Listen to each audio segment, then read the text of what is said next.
Hi friends, இன்றைக்கி நான் உங்களுக்கு செஞ்சு காணிக்க போகிற ரெசிபி கொள்ளு பருப்பு. இது கொங்கு நாடில் ரொம்ப ஃபேமஸாட்டு இருக்கக்கூடிய ஒரு டிஷ். இது நம்ம கொள்ளு வச்சு பண்ணக்கூடிய ஒரு மசியல் மாதிரி கூட சொல்லலாம். ஸோ இதை பண்ணுறதுக்கு ஃபஸ்ட்டு ஒரு ட்ரையான பேனில் கொள்ளு பருப்பை ஆட் பண்ணிக்கோங்க. உங்களுக்கு கருப்பு கொள்ளும் கிடைக்கும், ப்ரௌன் கலர் கொள்ளும் கிடைக்கும். நீங்கள் எந்த வெரைட்டி வேணாலும் யூஸ் பண்ணலாம்.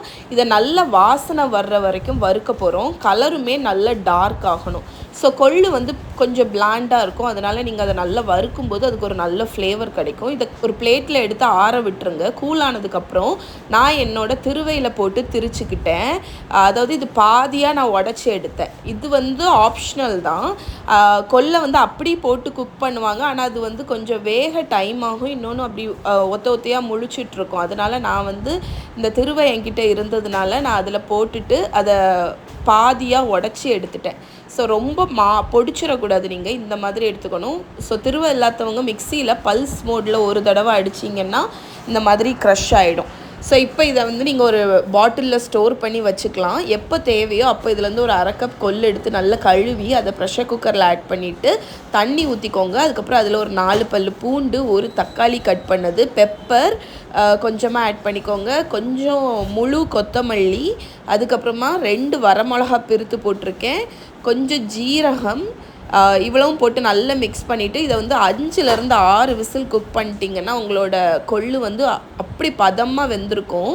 ஸோ இதில் நிறைய தண்ணி சப்போஸ் உங்களுக்கு இருக்குன்னா அதை நீங்கள் வடிகட்டி ரசம் கூட பண்ணலாம். எனக்கு தண்ணி எதுவுமே இல்லை, பக்குவமாக வெந்திருந்து, அதனால் நான் அதை அப்படியே வச்சுட்டேன். இப்போ அது ஒரு பேனில் நல்லெண்ணெய் ஹீட் பண்ணி வரமிளகா, பூண்டு, கருவேப்பிலை தாளிச்சிடுங்க.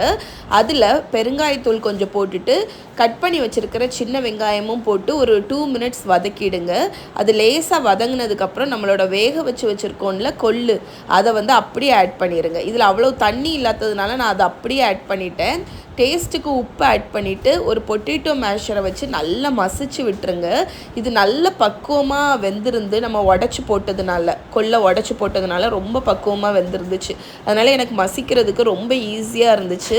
ஸோ இந்த அளவுக்கு கன்சிஸ்டன்சி வந்தோடனே நம்மளோட கொள்ளு பருப்பு ரெடி. இதை சர்வ் பண்ணுறதுக்கு சுட சுட சாதத்தில் கொஞ்சம் கொள்ளு பருப்பு போட்டு நல்லெண்ணெய்யோ நெய்யோ மேலே ஊற்றி சாப்பிட்டிங்கன்னா அவ்வளவு டேஸ்ட்டாக இருக்குங்க. இதோட ஃபுல் ரிட்டன் ரெசிபி yummy.aarthi.com இருக்குது. கீழே டிஸ்கிரிப்ஷனில் லிங்க் கொடுக்குறேன், மறக்காமல் செக் பண்ணுங்கள்.